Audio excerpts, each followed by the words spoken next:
Shalom, saudara dan saudari. Senang sekali saya Ingvi Rizky Ramadan bisa kembali menjumpai teman-teman semuanya dan saudara-saudari semuanya dalam keadaan tetap bersuka cita, ya, apapun yang terjadi, karena Tuhan Yesus yang senantiasa menjaga kita dan penyertaannya itu sungguh sempurna. Nah, pada kesaksian kali ini, kenapa saya membuat kesaksian ini? Karena banyak teman-teman yang menanyakan itu bagaimana tentang kejadian hari Minggu malam, tentang anak saya Lewi yang lagi-lagi membuat ulah. Itu kan sebagian teman-teman yang sudah mengerti nomor WA saya itu kan bertanya gimana itu kejadian detailnya dan bagaimana jalan keluar yang Tuhan berikan kepada saya untuk mengatasi kasusnya Lewi yang pada hari Minggu kemarin. Nah, karena saya nggak bisa jawab satu persatu karena panjang banget kalau saya ceritakan, ya. Jadi saya saksikan aja di YouTube channel saya ini sekalian untuk memberkati, barangkali kesaksian saya ini bisa memberkati saudara dan saudari di luar sana.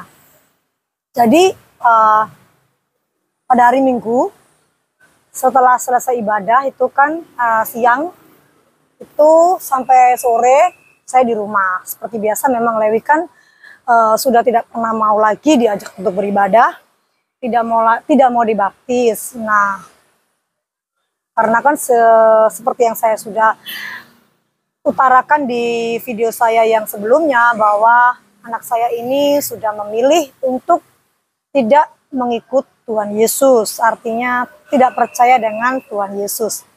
Nah, seperti kebiasaannya itu, hari Jumat, Sabtu, dan Minggu biasanya anak saya ini keluar gak pulang rumah gitu. Nah, motor saya itu kan saya titipkan di salah satu rumah orang lain, ya, supaya anak saya tidak mencuri motor saya lagi. Walaupun remote alarmnya itu sudah dicuri sama dia dan kunci serepnya juga sudah dicuri sama dia, saya titipkan kan ke rumah yang tidak pernah dia ketahui. Ya, herannya pada malam sebelum hari Minggu, ya, malam Minggu itu, nah, pemilik rumah itu mengatakan bahwa motornya saya nggak ada. Kemudian Lewi WA bahwa dia yang pinjam motornya. Nah, saya tuh heran, kok bisa tahu ya anak ini di mana saya menitipkan motor itu. Tapi saya nggak balas WA-nya lagi, karena percuma. Dia nggak akan pernah menggubris kata-kata saya. Terus pada hari Minggunya, nah tadi setelah saya ibadah, saya itu berdoa pada pukul 11:30 malam. Saya berdoa dengan teman saya. Ya. Saya berdoa dengan teman saya ambil gitar untuk menyanyi, menyembah Tuhan dan berdoa. Saya berdoa itu hanya tentang tentang kehidupan saya, tentang bagaimana kekhawatiran saya, dalam pemeliharaan anak-anak, itu yang saya pikirkan. Untuk mengenai juga membayar rumah kontrakan gitu, itu yang saya pikirkan dan saya doakan. Setelah itu selesai kami berdoa jam 12 malam, saya sudah amin kan, saya sudah taruh gitar saya sudah amin. Terus teman saya itu memberikan kode bahwa mainin musiknya lagi, mainin gitarnya. Saya kayak mengernyit gitu. Udah selesai, saya bilang. Mainin lagi, aku mau berdoa. Nah, udahlah ya. Saya mainin lagi gitu. Saya nggak tahu dia berdoa apa. Saya mainin lagi gitarnya. Terus dia berdoa. Dan saya kaget banget ketika dia berdoa tentang Lewi gitu. Saya bukannya nggak ingat, tapi ada saat-saat saya itu mendoakan anak-anak saya. Ada saat dimana saya mendoakan anak saya, ada saat saya mendoakan pekerjaan, ada saat saya mendoakan bangsa dan negara atau gereja. Jadi saya biasanya itu memilah-milah waktunya untuk saya berdoa gitu. Terus tiba-tiba Tapi karena memang yang didoakan adalah anak saya, sebagai seorang ibu saya bahagia gitu. Ada orang yang mengingat anak saya. Dia berdoa untuk Lewi bahwa supaya Tuhan menjamah hati Lewi pada saat ini, dimanapun Lewi berada, biar Tuhan yang menjamahnya.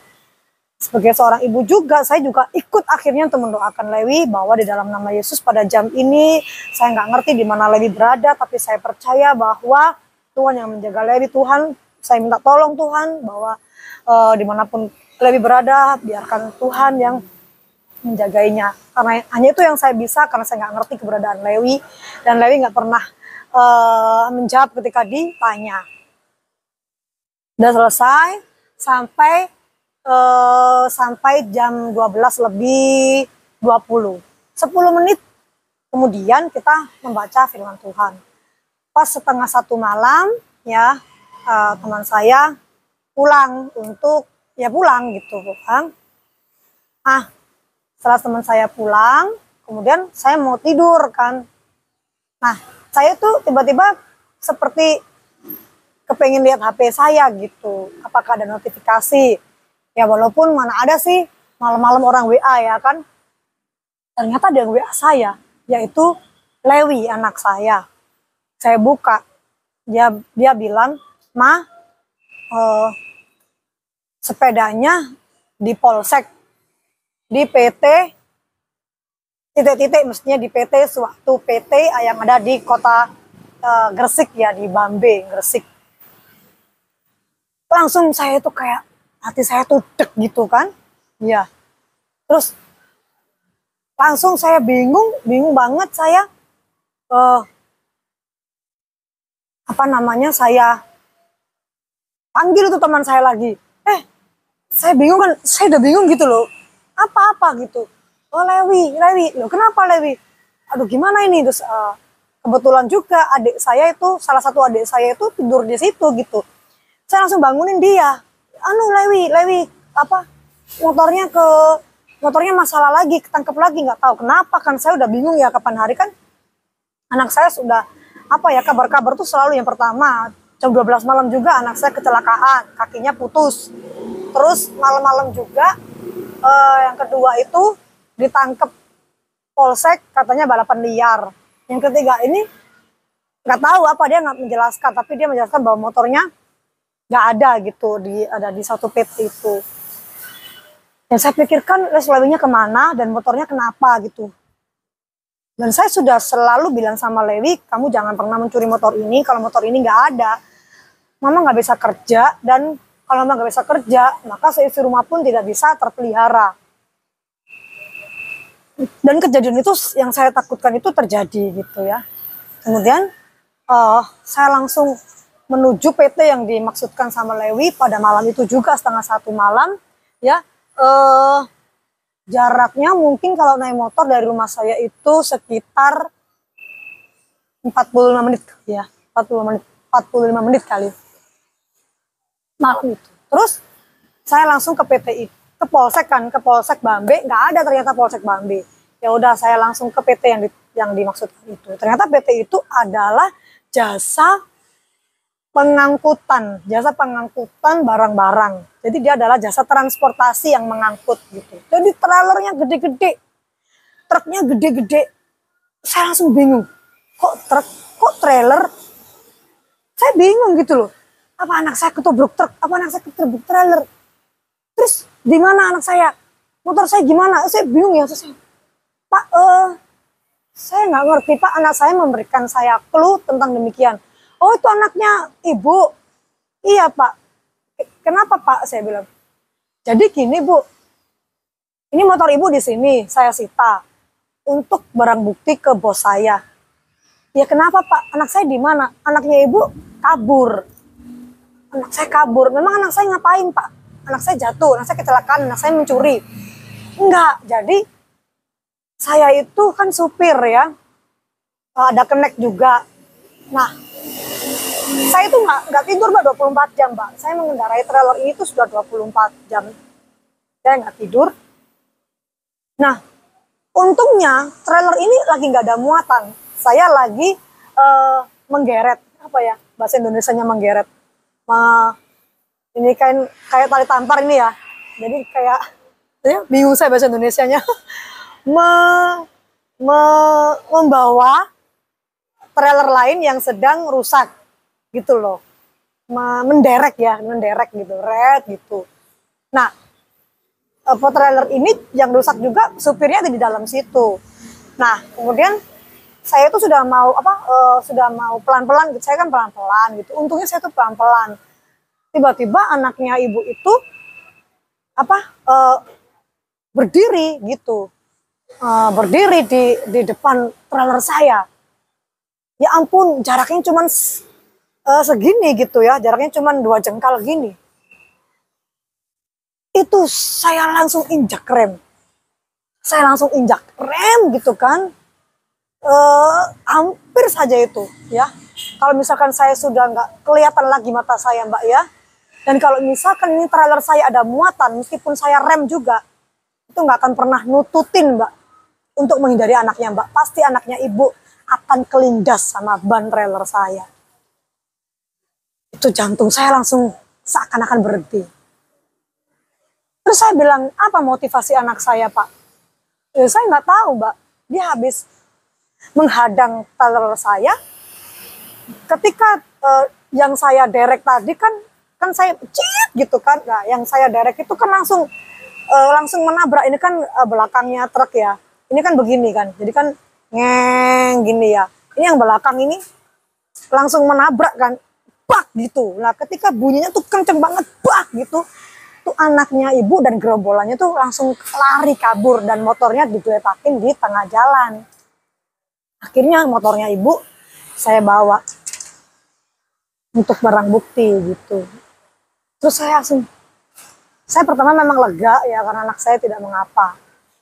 Yang kedua, saya berterima kasih bahwa supir ini baik, mau mengamankan motor saya dan tidak berbuat jahat. Dan ketiga, saya tanya sama supir truk itu, jam berapa pak kejadiannya waktu itu? Dia berkata kejadiannya tepat jam 12 malam. Saya langsung bilang, iya Tuhan. Jam 12 malam itu saya sudah berhenti main gitar dan teman saya itu meminta saya untuk main gitar lagi dan dia berdoa untuk anak saya. Saya langsung seperti kehabisan kata-kata dan mengarahkan mata saya kepada Tuhan.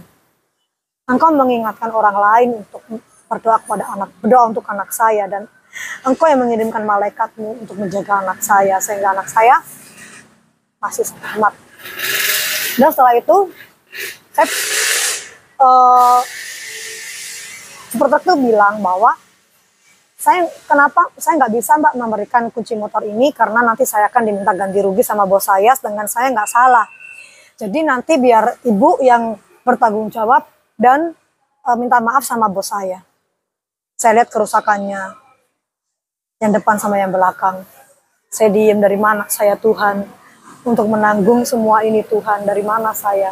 Tapi kalau saya nggak tanggung, itu motor saya nggak bisa keluar.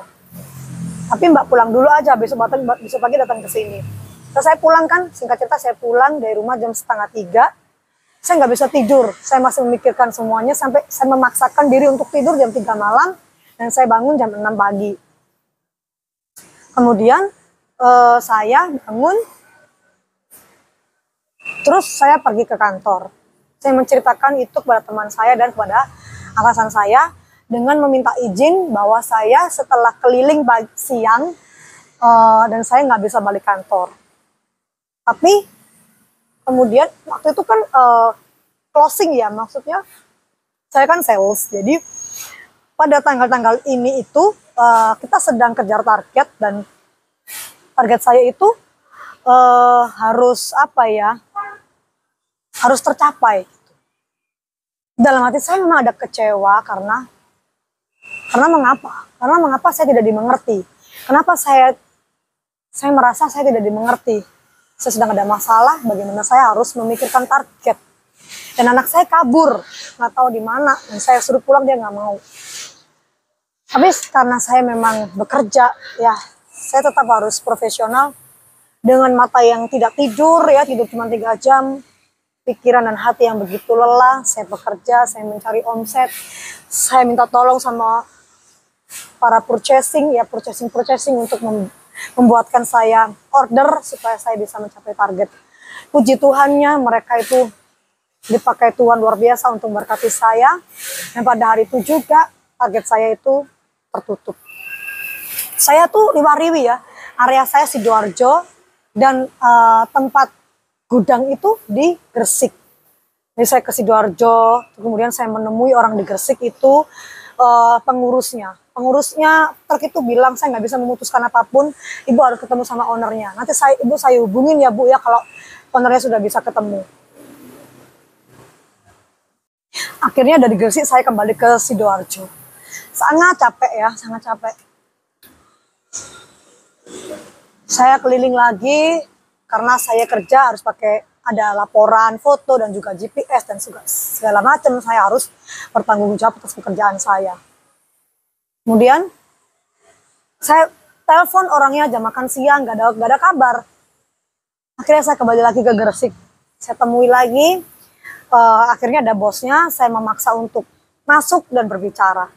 Dan ketika saya berbicara dengan bosnya, saya berdoa sama Tuhan, dan Tuhan bagaimana kalau saya mengganti, dari mana saya uang. Dan Tuhan berkata kepada saya, jangan meminta atau memohon atau mengharapkan siapapun dari manusia. Dan juga jangan berhutang. Nah, terus gimana Tuhan? Nanti kalau begitu lembutkan saja hati bosnya, supaya saya diberikan keringanan sesuai dengan kemampuan saya. Dan tahukah Anda bahwa saldo ATM saya itu hanya berisi 1 juta dan gajian saya itu nanti tanggal 28. 1 juta itu saja saya hidup harus dengan kemurahan Tuhan. Karena susu dan pampers anak saya adopsi Lydia itu 1 bulan ya, dan juga kebutuhannya yang lain, makan, semuanya itu tidak cukup 500.000. Sedangkan saya memelihara seisi rumah saya sama adik saya di situ kan yang ngasuh, yang jadi kan pengasuh dari anak adopsi saya itu kan ibu kandungnya, dan saya itu kan membayar bulanannya. Saya jadi harus memelihara seisi rumah. 1 hari berapa? Jadi saya bilang sama Tuhan, saldo saya itu cuma 1 juta. Itu setiap bulan saya cuma tersisa gaji saya 1 juta. Jadi setiap hari saya cuma makan dari kemurahan Tuhan. Kalau Tuhan nggak bermurah hati, maka saya dan seisi rumah saya mati. Itu saja. Jadi bagaimana kalau misalkan saya harus mengganti rugi truk yang sudah penyok ini gara-gara anak saya? Dari mana lagi saya uang gitu? Tapi saya percaya kepada Tuhan. Nah, ketika perjalanan saya dari Sidoarjo ke Gresik menemui bosnya itu, saya sempat mengeluh sama Tuhan. Tuhan, mengapa pencobaan saya bertubi-tubi? Mengapa saya tidak bisa tenang, saya tidak bisa bernafas? Dari kecil, remaja, dewasa, hingga saya menuju tua. Kenapa terus-menerus saya merasakan badai hidup yang begitu kencang menerpa saya? Bukankah saya ini percaya kepadamu? Saya sempat mengeluh, tapi Tuhan mengingatkan saya bahwasanya Raja Wali dapat terbang tinggi mengatasi badai hidup. Saya bilang gini, saya mau jadi burung pipit aja lah Tuhan. Burung pipit yang kecil aja kau pelihara. Kenapa harus Raja Wali? Lalu kata Tuhan, katanya suka-suka Tuhan. Ya lalu saya tersenyum dan menikmati udara yang begitu panas terik. Dengan hati yang begitu lelah.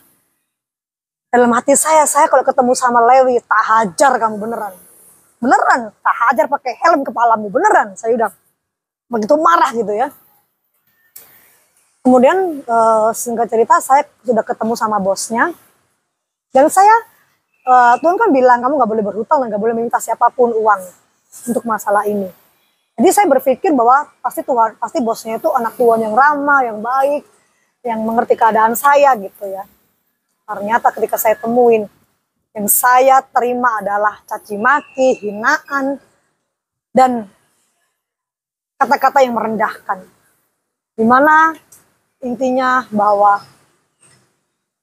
saya tidak bisa mendidik anak saya. Lagi-lagi itu yang saya terima, bahwa saya tidak bisa mendidik anak saya. Dan saya begitu marah gitu di dalam hati. Tapi Tuhan mengatakan diam, dengarkan saja. Jika dia bilang bahwa kekayaannya itu, maksudnya kan saya bilang saya ingin bertanggung jawab Pak, tapi saya nggak punya uang, bagaimana ya? Tapi saya butuh motor itu. Bosnya itu bilang, kamu harus membawa anak kamu supaya anak kamu bertanggung jawab atas perbuatannya. Saya bilang biarkan saya yang bertanggung jawab. Beliau bilang tidak, harus anak kamu yang membuat surat pernyataan karena saya tidak butuh pertanggungjawaban kamu. Dibanding kamu, ya motormu itu tidak berarti dibanding kekayaan saya. Dalam hati saya tahu bahwa saya orang miskin. Mungkin bagi orang itu, motor saya itu seharga debu. Tapi bagi saya, motor saya adalah satu-satunya harta saya. Yang saya miliki untuk memelihara kehidupan keluarga saya, anak-anak saya. Saya bilang, kasihanilah saya Pak. Saya butuh motor saya nanti bawa anak saya kemari. Percayalah, saya harus bekerja dengan motor itu. Motor itu Pak satu-satunya harta saya. Dan saya punya motor itu karena dikasih sama orang Pak. Dengan harga yang lunas Pak dan cash. Karena kasihan sama saya. Kasihanilah saya Pak. Bosnya itu tetap dengan tinggi hati tidak mau memberikan motor saya. Saya harus mendatangkan anak saya. Dia langsung meninggalkan saya. Ya sudah, dengan hati yang dongkol saya pergi keluar menemui supir-supir. Supir-supir bertanya bagaimana. Saya bilang, saya langsung menangis. Saya telepon mama saya nangis. Kenapa saya begini mah? Bukankah saya waktu kecil berbakti sama mama, mencari uang sendiri, mencari uang untuk saya dan untuk adik-adik saya, membantu mama, bahkan sampai saat ini saya juga membantu mama. Kenapa saya dibalas? Anak saya begini mah. Saya nangis kencang. Sampai semua orang melihat saya dan kasihan sama saya. Akhirnya orang tua saya dan saya itu memiliki ide, yaitu telepon Lewi. Ketika telepon Lewi, yang puji Tuhan diangkat dan yang mengangkat bukan Lewi tapi temannya. Tetapi karena handphonenya itu tetap nyala kan, jadi saya puji Tuhan mendapatkan informasi dari GPS handphone anak saya. Handphone anak saya Redmi 1A. Langsung terdeteksi lewat kecanggihan teknologi zaman sekarang ya. Terdeteksi dia ada di suatu daerah di Driorejo. Dari Gresik saya ke Driorejo ya, nggak seberapa jauh ya. Saya cepat-cepat ke sana dan saya bilang, tapi Driorejonya di mana? Kan Driorejo luas. Akhirnya ada clue yang kedua bahwa anak saya menggunakan wifi yang bernama, pokoknya ada namanya misalkan wifi A gitu. Jadi kalau wifi A ini tadi saya nyalakan di handphone saya ada wifi A dan semakin sinyalnya kuat, berarti disitulah keberadaan anak saya. Dan saya harus move secara cepat, saya harus bergerak secara cepat karena saya takut anak saya akan berpindah lokasi dan dia nggak bisa telepon lagi dan saya kehilangan jejak. Akhirnya saya ke sana, kemudian situ tepat saya nyalakan ada wifi. Oke, wifi-nya sudah ada, berarti saya berhenti. Di mana Tuhan anak saya, di mana? Berarti kalau nggak lurus ya belok kiri atau belok kanan. Karena wifi-nya di teras itu. Saya harus belok mana tuh menemukan anak saya.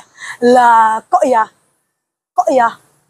Anak saya tuh tiba-tiba berjalan di depan saya dengan teman-temannya. Tahu nggak? Itu rasa amarah di dalam hati saya itu. Langsung saya mau ambil helm saya, mau saya pukulkan tuh kepalanya itu. Langsung Tuhan bilang gini, stop. Bersikaplah sebagai seorang laki-laki. Langsung saya diam. Bagaimana Tuhan bersikap sebagai seorang laki-laki? Saya bukan laki-laki. Terus Tuhan bilang, Israel atau Yakub itu pandai menyimpan sesuatu dalam hatinya. Yusuf juga menahan hati supaya dia bisa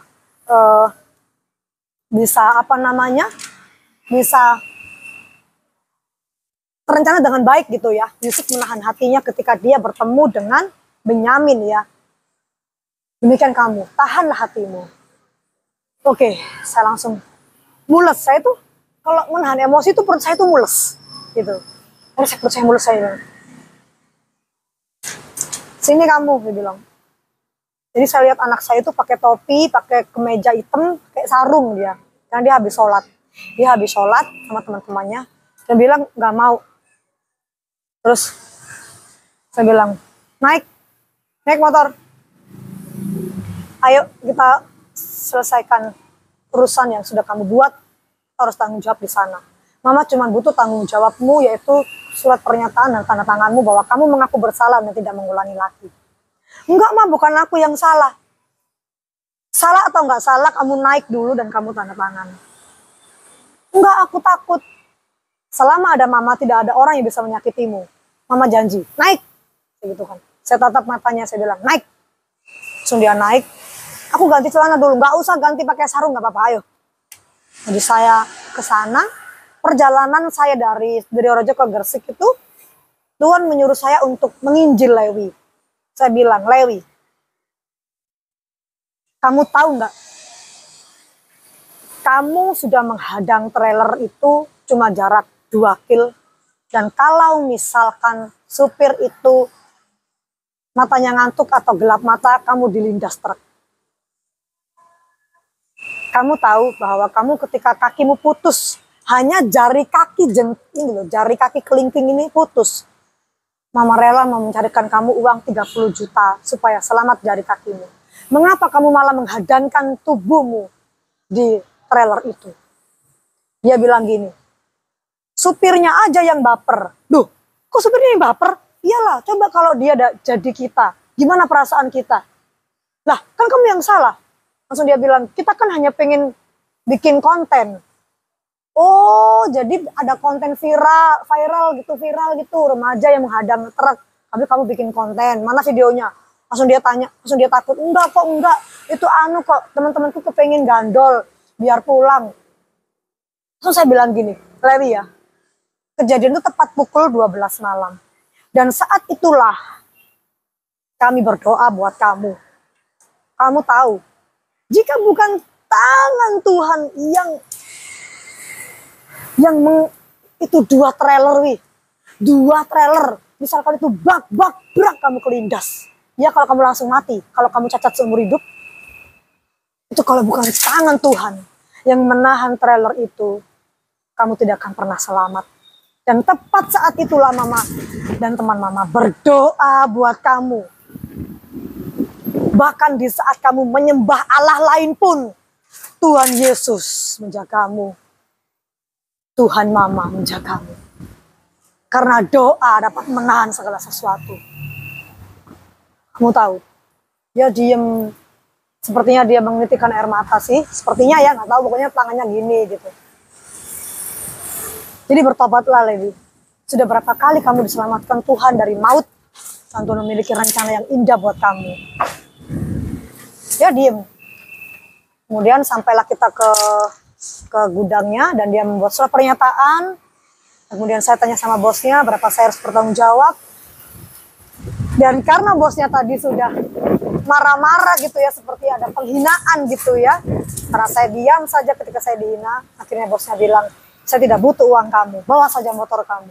Saya bilang, haleluya, glory haleluya. Langsung Tuhan bilang, itu motor milik kamu. Dan apa yang sudah ditetapkan Tuhan untuk menjadi milik kamu tidak akan pernah diambil darimu. Saya bilang, terima kasih Tuhan, glory haleluya. Meskipun dengan rasa yang lelah dan rasa yang capek, tapi benarlah luar Raja Wali dapat terbang mengatasi badai bersama dengan Tuhan Yesus. Anginnya kenceng, oh hujan. Nah, kemudian saya bawa Lewi pulang. Saya sampainya Lewi pulang, Tuhan mengingatkan saya ada jadwal pelayanan. Sebenarnya saya lelah, sebenarnya saya capek. Tapi karena Tuhan begitu mengasihi saya hanya bisa membalas Tuhan dengan melayani Tuhan. Kepada orang yang membutuhkan pelayanan, membutuhkan doa, membutuhkan tempat sharing ya. Kemudian saya melayani, saya menyembah Tuhan dan sharing kepada orang itu betapa besar perbuatan Tuhan. Dan saat hari ini tadi pagi ketika teman-teman saya dan atasan saya menanyakan habis berapa kamu untuk bertanggung jawab membentukkan truk yang peyot itu, saya bilang saya tidak mengeluarkan 1 sen pun uang. Langsung mereka terengah-engah, bagaimana bisa kamu berhasil tidak mengganti rugi truk itu. Langsung saya bilang, nah tetap mata teman-teman saya, karena saya punya Tuhan yang besar. Langsung teman saya, weh omonganmu luar biasa. Saya bilang, bukan omongan saya luar biasa, Tuhan yang luar biasa. Jadi kamu hati-hati kalau ngomong sama saya ya, karena saya punya Tuhan yang besar. Saya bukan memegahkan hati saya, perbuatan saya, tapi saya memegahkan perbuatan Tuhan. Dan teman-teman saya mendengarkan kesaksian saya, dan mereka tidak bisa mengatakan apapun ya, karena Tuhan memang yang membuat semuanya itu jadi. Kan teman-teman saya tahu ya, gaji saya berapa. Dan setiap hari saya nggak akan pernah bisa makan kalau bukan Tuhan. Karena gaji saya itu nggak cukup untuk makan saya dan anak-anak saya, beneran. Jadi semua itu karena Tuhan yang luar biasa. Dan saya bisa membalas kasih Tuhan dengan hanya menyembah Tuhan dan melayani Tuhan. Nanti akan saya tunjukkan bagaimana truknya ya. Dan saya juga, tapi saya tidak akan tunjukkan Lewi ya, karena Lewi masih di bawah umur. Maka saya tidak akan tunjukkan di video saya akan tunjukkan truknya aja gitu. Sama mungkin lebih dari belakang ya. Saya foto sih dari belakang. Saya akan tunjukkan gitu, lebih pakai sarung gitu ya. Nah itulah kesaksian saya. Terima kasih buat teman-teman yang selama ini mendoakan saya dan mensupport saya. Dan Tuhan tidak pernah meninggalkan saya. Tidak pernah luput dari janjinya. Waktu Tuhan selalu yang terbaik. Sekarang Lewi lepas lagi. Hilang. Nggak tahu kemana. Dan saya berdoa Tuhan akan menjamahnya. Terima kasih. Itulah kesaksian saya. Terima kasih yang sudah setia dengan kesaksian-kesaksian saya. Mendengarkannya. Tetaplah berharap pada Tuhan Yesus, karena seperti yang kita tahu bahwa siapa saja yang harap kepada Tuhan Yesus tidak akan pernah dikecewakan, dan siapa saja yang percaya pada Tuhan Yesus tidak akan pernah dipermalukan. Setialah sampai mati seperti Tuhan Yesus setia kepada kita.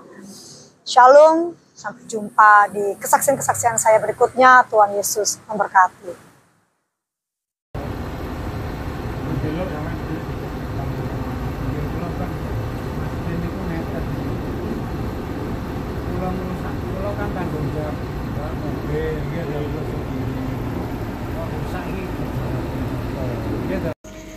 Nah, sekarang saya mau pergi untuk melayani karena ada seorang saudara yang butuh doa dan butuh